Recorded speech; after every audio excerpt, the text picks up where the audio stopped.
Welcome to the Non-Essential Podcast. I'm Steve Gibson. I'm Ben Matlock. Hello. And we're here.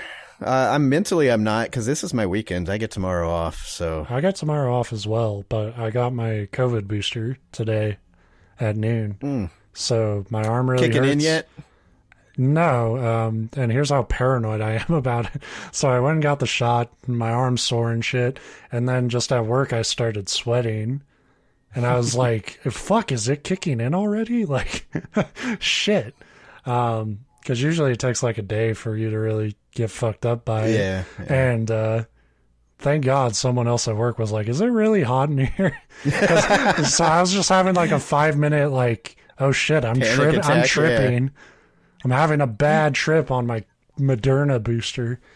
It's like when you think you accidentally ate a pot brownie at lunch and then you realize that it was just a regular brownie. But yeah.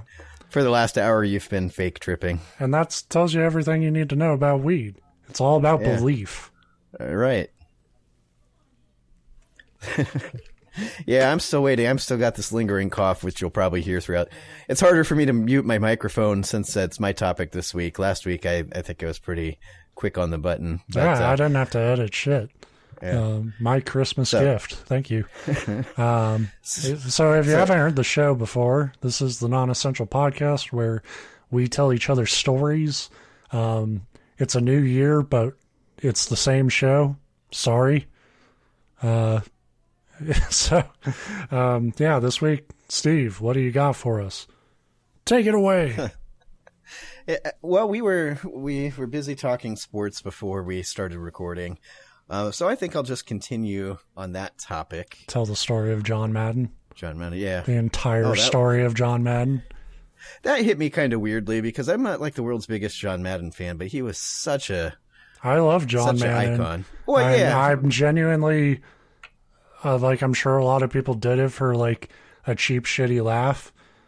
I say this with all the respect in the world for that dude. I genuinely thought he already died. And like I felt like a dick, but it was like because he did honestly what I would have done if I had John Madden money, which is just vanish, you know? Yeah, but he did it way after the fact. Like, I mean, he stuck around a long time to the point where like you would start to question how mentally there he was when he would do games, but that's what most of us loved about him. But then for him to go from that and go way past, he stuck around for ever and ever and ever. And then to just like be like, I'm done. But it is the kind of job, too, that once you're done, you don't really stay in the spotlight. So it was real easy to whatever. But I guess that's the weird part to me is it's weird knowing that he's gone and that like that whole Madden commentary is gone. But it was already gone. He hadn't been doing games for a while. Yeah. But anyway, no, I do not have the life and times of John Joseph Madden. I don't know what his middle name actually is. Jingleheimer Madden. Which probably was his middle name. It's weird. That is the type of name a big dude who could fucking knock your head off would have. And like you say, I say it with love, but he was one weird guy. But anyway, so in 1904, the United States would get its first opportunity to host the Olympic Games. By happy coincidence, the games would coincide with the centennial celebration of the Louisianna Purchase, which was being commemorated with a World's Fair. So this is like the most like when you picture old-timey America, it's like a World's Fair, centennial Louisiana Purchase. And like I can just picture the nasally like radio broadcasts. Combining the Olympics with the World's Fair. Which they did. They happened side by side in St. Louis, the crowning jewel city of the Americas. The most fucking pissed off fan base in the history of sports. Let's bring the fucking global sport event, the most renowned global sporting event, to the most miserable people on the planet. And I say this, St. Louis people coming from Columbus, we're not any bad. Like I would question holding the Olympics in Columbus. I'm not saying that. I'm not saying they're not right to be pissed off. You lost your football team, but I'm just saying you're very angry. Even with the Cardinals, like you guys win all the time, or at least you used to, and you're still mad. And it's frightening. Says So the Eagles fan. Yeah. Oh, no, those are pretty subdued fans there. Yeah, we're chill. Yeah. Nirvana. So the World's Fair / Centennial celebration and Olympic Games, like I said, would take place at the same time. Both featured feats of athleticism, the Olympic Games showcasing athletes from around the world, and the World's Fair featuring what they called Anthropology Days. What are Anthropology Days? Yeah. Well, Anthropology Days was a multi-day event where savages, of course Native Americans, were recruited to compete in such esteemed athletic competitions as ethnic dance, greased pole climb, and mudslinging. Shit white people thought you did because they're idiots. Right, and that's why the spectacle went over very well with the white Americans who delighted in feeling superior to the people that they murdered and stole from. The events weren't as highly regarded by foreign press. It was pretty fucking embarrassing if you had any self-awareness at all. And it's really like, wow, that's, like it just goes to show that like America from inception has not had a very good track record with the rest of the world in the realm of PR. It's the kind of thing I read where like one specific, like a French journalist that was there and witnessed this, like went back and wrote a scathing like piece over there. And the funny thing is, this is the same kind of imperialism, racist bullshit that they were doing over there prior, but it's like we just lagged behind where they were like, we should probably not boast about this. You know, they didn't get rid of their racism. Nobody did. But they're like, hey, this is actually a bad thing. We should probably not boast about it. While over here in America, we're still like, yes, look at us. Look at these savages fight. Look at the shit we built by making others build it. Look how so great it's really we are. wonderful that this coincided also with the Olympics when you're gathering the whole world to come look at your racist bullshit. Yeah, and also trying to compete for superiority against other nations.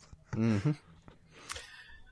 But America isn't a country that tends to be self-aware enough to realize when we're being embarrassing on a global stage. And while the World's Fair was a shit show that would be worthy of a non-essential podcast in and of itself, the Olympic Games had one singular shining moment of what the fuck was that rose above pretty much everything else, and thus is the topic of today's show. So the organizers of the 1904 Olympics saw the marathon as the game's centerpiece event. The 24.3-mile run was like the truest callback to the original tradition, and thus held in the highest esteem. That's just because we couldn't have gladiator fights. Right. The original.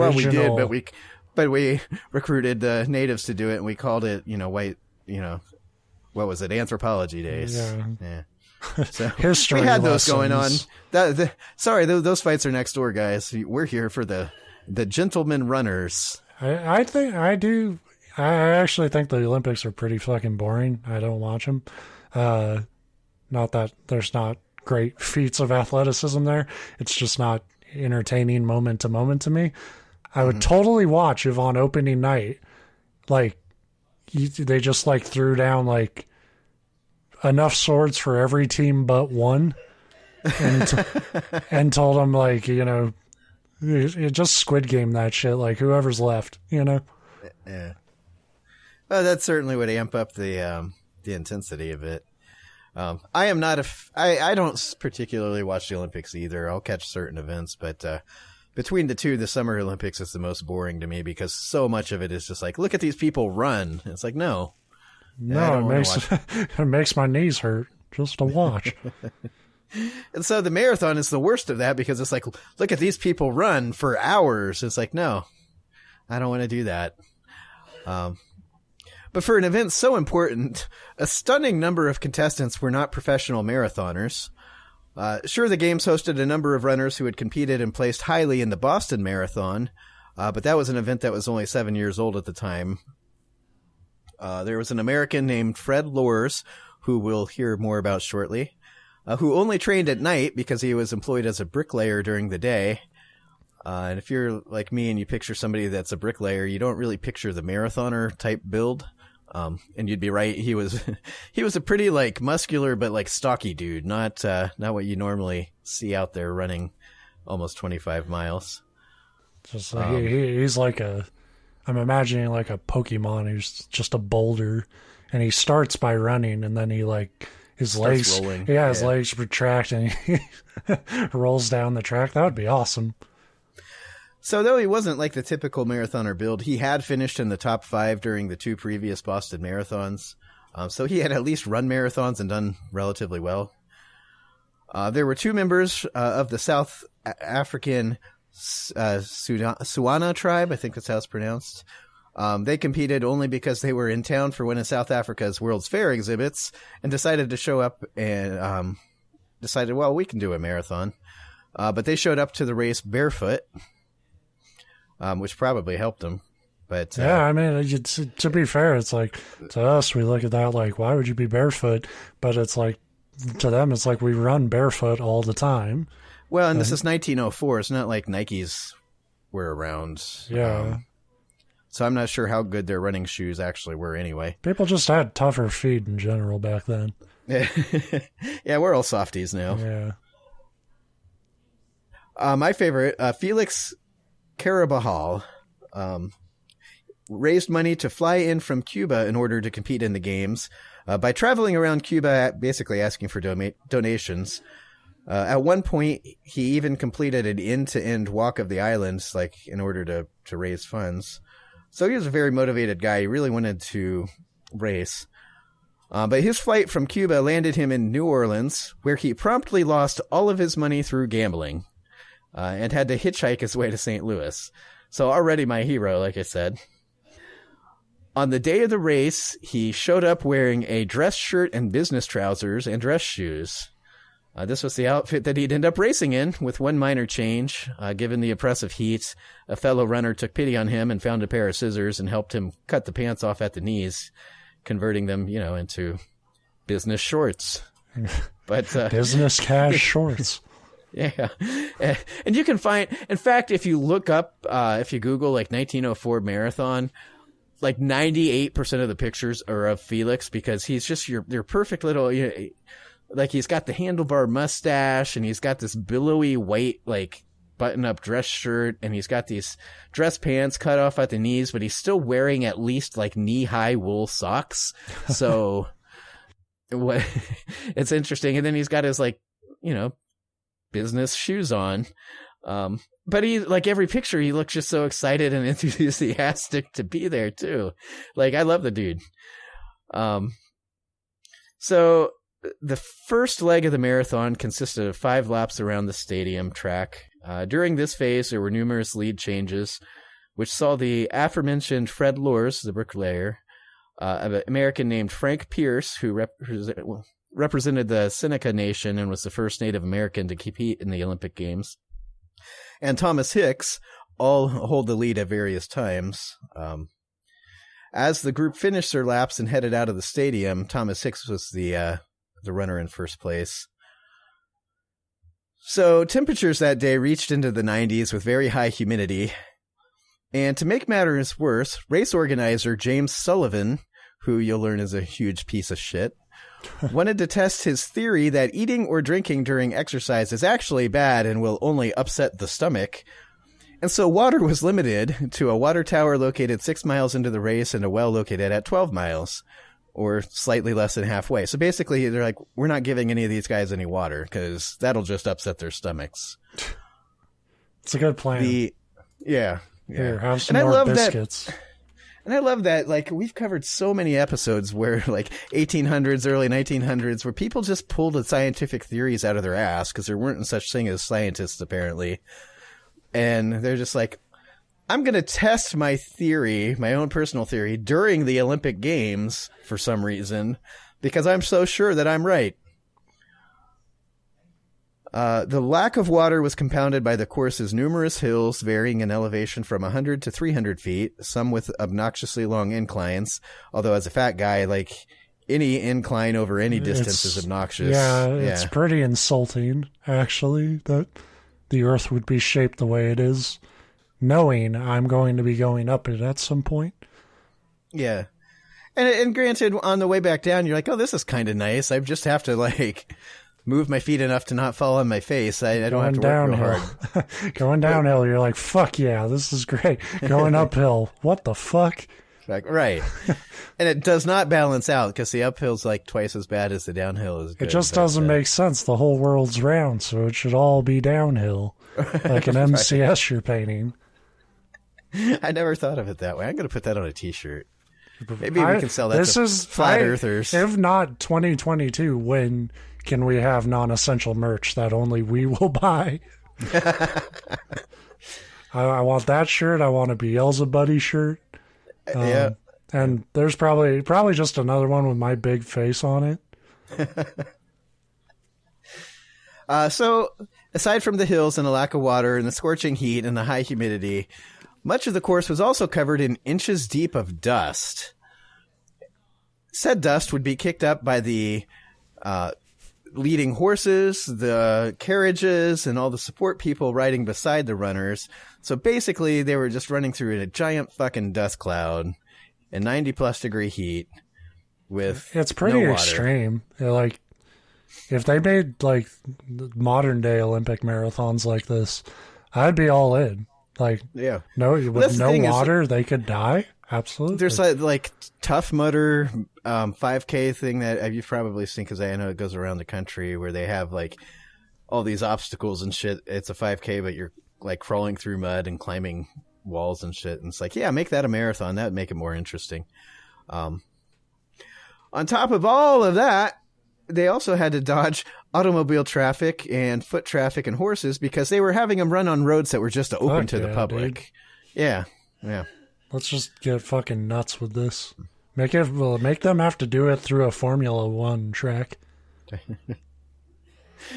So, William Garcia would end up collapsing on the side of the road, and he nearly died of internal bleeding after the dust he was breathing tore open his fucking esophagus and stomach lining.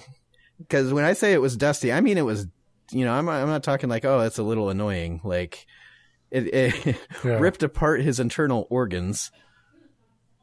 Felix, the business casual marathoner from Cuba, was actually making pretty decent time despite his tendency to occasionally stop and chat up the spectators in his broken English. Like, so he was a dude that was just genuinely happy to be there. He's a people person. Yeah. So at one point, upon spotting a car where a couple were munching on some peaches, he stopped and asked for one. When they refused, he playfully grabbed two and continued on the race, eating its peaches. It's a pretty good plan because it's like, hey, if they're going to get back at you, they have to join the marathon. Marathon, right. And everybody's coming back, I'm not going to fucking join that. It looks awful. He then passed an orchard and decided to pick a couple apples to snack on. Unfortunately for him, the apples were rotten, and he ended up having to drop out of the race due to a stomach ache, a.k.a. the shits, is what I'm guessing. So, unfortunately, Felix does not win this marathon, even though he was my favorite going into it, because he's just chatting people up, and, oh, here's some fruit. And it has fruit. The payoff of imagining a dude trying to run a marathon with explosive diarrhea from, like, bad apples and shit. It's... in business casual sportswear. Yeah, that's perfect. Yeah. So Lin Tao, one of the runners from South Africa, would end up being chased a mile off course by a pack of wild dogs. That's fucked up. Yeah, so even our animals are racist. Yeah, well, I was going to say, are we sure they were wild dogs? Well, my guess is that we say wild dogs. It was probably some racist dogs, and then when they started chasing them, they're like, "Get them, guys!" Yeah. Like, so that's 1,000% what I'm picturing too. At around the 9-mile mark, our bricklayer friend Fred Lors was overcome by cramping and ended up dropping out of the race to hitch a ride in one of the support cars. By the 10-mile mark, Thomas Hicks began begging his 2-man support team for water, but they refused because they wanted to test what happens if you don't have water. So he goes crazy and kills you both for water. At this point, it's 1904. We're talking like old-timey compared to me and you. We're talking very fucking modern compared to humans. Like, how are you testing what happens when you don't drink water? Like, I assume that humans have come across this problem. To be fair, we've done shows about like experiments and studies. Yeah, and that's true. The Minnesota experiment or starvation experiment. Yeah, and it was like, what happens if they don't eat? They fucking die. You know, like, and like a scientist needed that fucking shown to them in an objective study to make that determination. It's like, well, we've observed this since the dawn of humankind, but nobody's ever written it down. So how can we know it's science? We made the joke when we did that story, but it was just like, go watch homeless people then, you fucking weirdo. Like, yeah, there's your answer. They fucking hate it, and they want food. So, he was begging his support team for water. They said no, but instead they decided to be kind and sponge out his mouth with some warm distilled water. So basically they dampened a sponge and wiped it around his mouth. So it's not only do you not give him water, but you like tease him like, this is what water would taste like, you stupid fucker. Ha ha ha. Keep running in dust. Isn't that what they tell people to do, like when they're boxing? Like, don't swallow it? Like, yeah, a lot of athletes. So we used to when we had to run PT and it was hot. Like, well, you do have to ingest some water at some points, but generally you don't want to chug it. A lot of times you'll see athletes do it a lot where they'll squirt the water bottle in their mouth and swish it around and spit it out. So there's something that though is not about hydrating. That's about keeping your mouth and your airway like moist enough to not fucking dry up and like. I thought it was also about like cramps. Like if you actually drank a lot of water, you would start cramping up. Yeah, the problem is you need water, but yeah, if you chug water, and that's probably where this guy's coming from. It's like, drinking water during exercise will only upset thine stomach. Yeah. It can, especially if you chug cold water, but a slow intake of decently room or air temperature water is a good idea when you're doing something like a marathon. Yeah. Go figure. So they sponged out his mouth, and he persisted. When he came within 7 miles of the finish line, he was really starting to struggle, so his team decided to start feeding him a high-energy sports concoction, which consisted of, not Gatorade, because that hadn't been invented yet, but egg whites and strychnine. That's rat poison. Which, so apparently, if you haven't heard last week's episode, I'll tell you what rat poison will do to you. It poisons you. Yeah, it turns out if you were like many scientists in America throughout the 1900s, and you need it spelled out for you. Yeah, maybe 1900 scientists weren't the like leaders of society. They were the dumb, like they were the kids that missed out in school. So apparently at low doses, strychnine actually does have a bit of a effect as a stimulant. And it's since, of course, been banned. All performance-enhancing drugs have been banned by the Olympics. But at the time, they did not have rules against performance-enhancing drugs, so they probably should have just shot him up with, like, cocaine. But well, everybody was doing bumps back then. That's true. That's the only reason something like this is even even around. It's the only way it's possible is, like, fucking none of them would have gotten out of bed if they couldn't get that, like, their morning going right. Yeah. So they made him eat raw eggs and poison, but decided to withhold the flask of French brandy that they also had until they could first monitor his condition. Which, man, we really missed out on an era where sports were like, oh man, you're lagging. Let's give you some eggs, poison, and liquor. Totally, dude. Like, where, like, whether they win or lose or whatever, that's like secondary to just like, can they survive their own fucking athletic team? Right. And what they're trying to do to get the best out of them.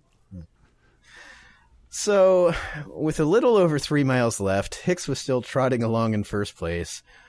A spot he'd hold until the moment that bricklayer Lors decided to hop out of the car after an 11-mile ride and resume his run. A few observers noted and yelled at him to get off the track, but he ignored them. So that is a villain wrestler. Like, totally. That's such an awesome move of like, wait a minute, I'm back in. He's on poison, I can do it. Cramps are, yeah.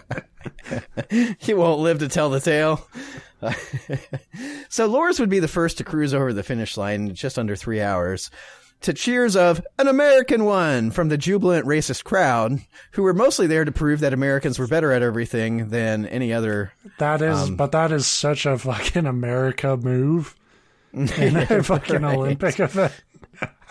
Well, and we'll talk a little bit more about the sentimentality here in a second, but he was led over to the podium, and Roosevelt's daughter placed a wreath on his head and was just about to hand him the gold medal when somebody finally was like, "Stop fucking giving him the gold medal." And they explained that Loris had ridden half the race in a car. He laughed and hopped off the podium. Flipped him off. Yeah, and ran off with a bottle of champagne. He stole the French brandy from the other runners' team. He's like, "This is mine." So he claims that it was just a joke and that he was never going to accept the gold medal, but it sure as fuck sounds like he was about to accept the gold medel. Yeah. So the cheers turned. You know what? I love that, dude. Smooth playoff. of just like, I'm just joshing. Well, the cheers turned to boos. The crowd didn't find it funny, but it didn't matter. They didn't stone him or anything. Fuck them. Like, we don't know their names. We know this dude. So when Hicks heard that Loris was officially disqualified and that he was still in first place, he perked up. Or at least perked up as much as a man who had been poisoned multiple times by this point could perk up. By now, his skin had taken on a noticeably ashy appearance. His eyes were dull and lifeless. He could hardly lift his arms, and he was moving forward with a stiff mechanical-like strides, like not even bending at the knee. Mummy dust across the finish line. Yeah, basically, he was shuffling. At one point, he got to a hill and came to like a complete stop, and his team had to like give him more eggs and poison, and then he was like, "Okay, I can do it." And it was probably mostly like so that these fuckers would stop poisoning him. It wasn't like it was giving a pick me up. It's like, I gotta finish, or else they'll keep feeding me this shit. But he was technically still alive and still moving, and despite everything, he would live to cross the finish line, becoming the race's official gold medalist. However, he was in such terrible condition due to the heat and the running and the dust and the lack of water and the fucking rat poison that it took 3 hours before they stabilized him enough to even get him like out of the stadium into proper medical care.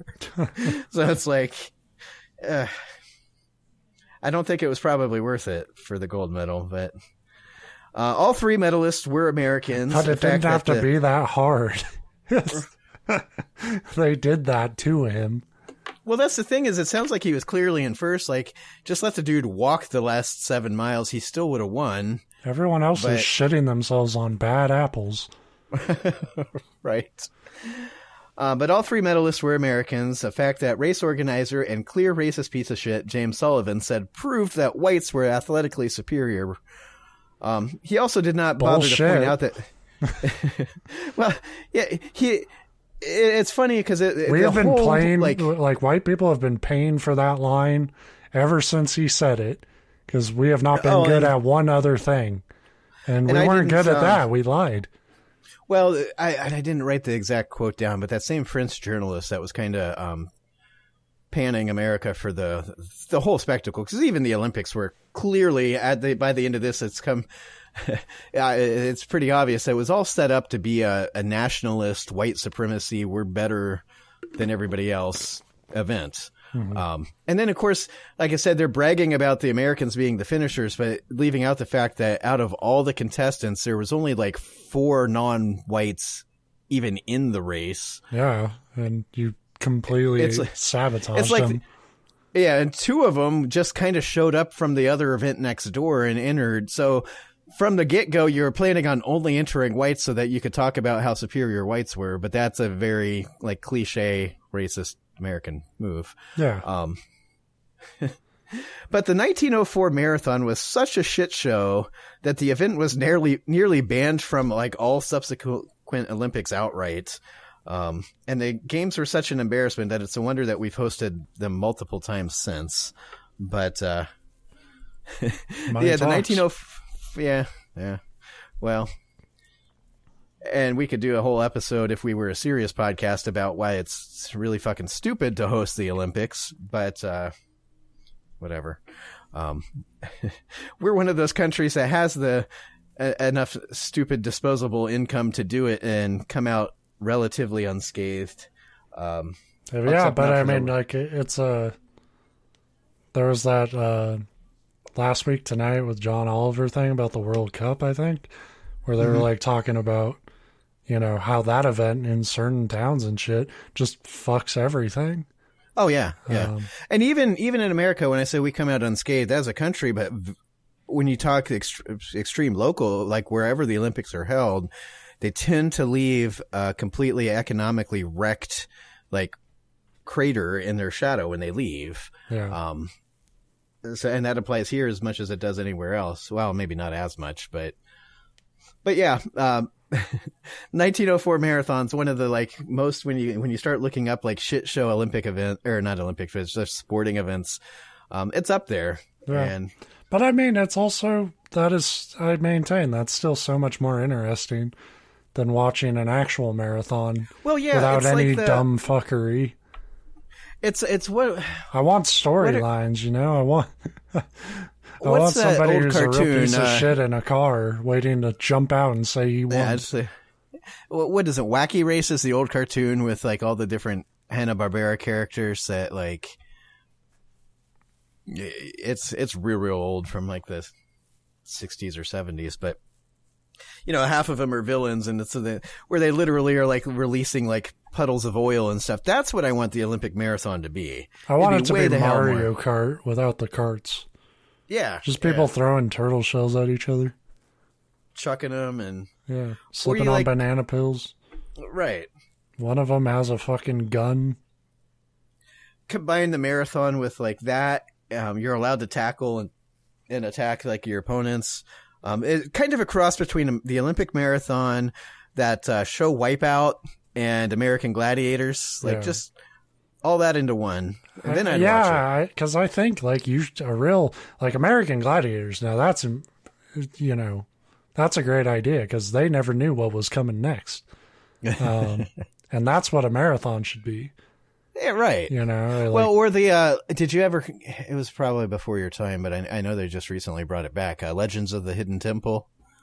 I know, I'm familiar with it, but yeah, like that. It's like you said, it's basically, it's kind of an obstacle-y thing, and you just don't know what's about to hit you next or jump out. I will say this: every fucking contestant on Ninja Warrior has impressed me more than anyone I've seen on the Olympics, because it's like, you know, you might need to be able to be that fucking strong if shit goes down, you know, and it's like a fucking building's collapsing around you. You might need to be able to hold on to a railing with one hand. You know, they don't do that in marathons. No, they can run. And granted, they can run way better than me, but in the apocalypse, I'm going to look for a bicycle. That's the flip of it, is they could just run out of the building before it collapsed.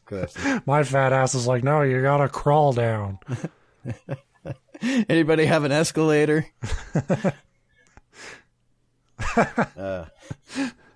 That's the thing. Like, you know, it's the same thing. We get sidetracked about football and shit on here, but all the shit we're talking about the Olympics, it's the same mentality behind it. Whether you're bored by a sport or you're into it, we are still old men who could never do it. You know, but we are yelling at our TVs to, like, either do it better or do something cooler. Can't you at least throw in some cartwheels, damn it? Yeah. See, we brought it all full circle. Like, we're true Americans that way. We'll tell you what you should be doing, even if we don't know. Yeah. We can't do it ourselves. But I stumbled across a story and I liked it. It was kind of a more lighthearted topic after all of our murder and stuff. Fair enough. But still full of human fuckery. Like, yeah, that's the thing, whether they're lighthearted stories or, like, the most depraved fucking bits of humanity, there's assholes in every story. Yeah, that's kind of our common thread. Yeah, and that's what we come to find. I always remember, like, the one, and it was like my second episode ever, back when we were both, like, doing a topic per show, like, per half. Yeah. And I did, like, one show on the, like, scientists that studied sharks and whatever. And I think that's 2 or 3 episodes in is the last time I covered any topic that didn't have at least like some kind of like some prick. Yeah. And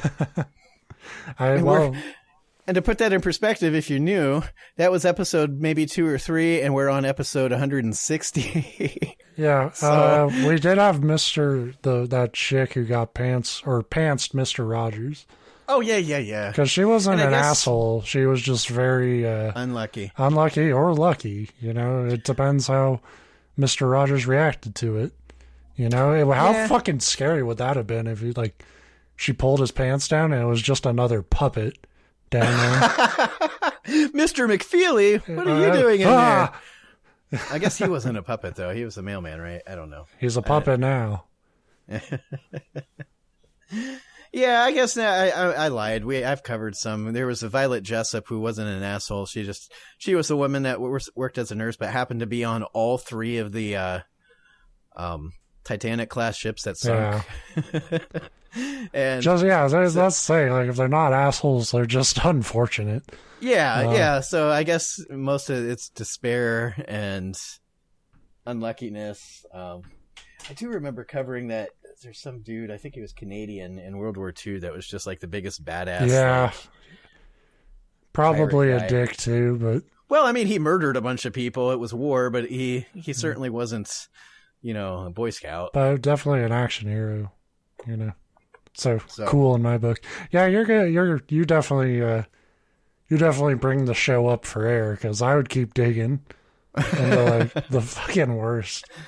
I was tempted because I've got a few notes on stuff that go back that direction. Yeah. But I saw this and I thought it'll be short, although I think we've drug it out. Tune in next week when we find out the man who killed all those people. It was Felix, the Cuban gentleman. He came back for his revenge, just like, America, I love you, America. I came to you to have fun, and you gave me the shits. I'd be like, yeah, that's fair. Wait until we invent Taco Bell. All right, well, that's the show this week. Thank you for listening, and goodbye. Later. I don't know what the fuck that was. Later. It's crusty.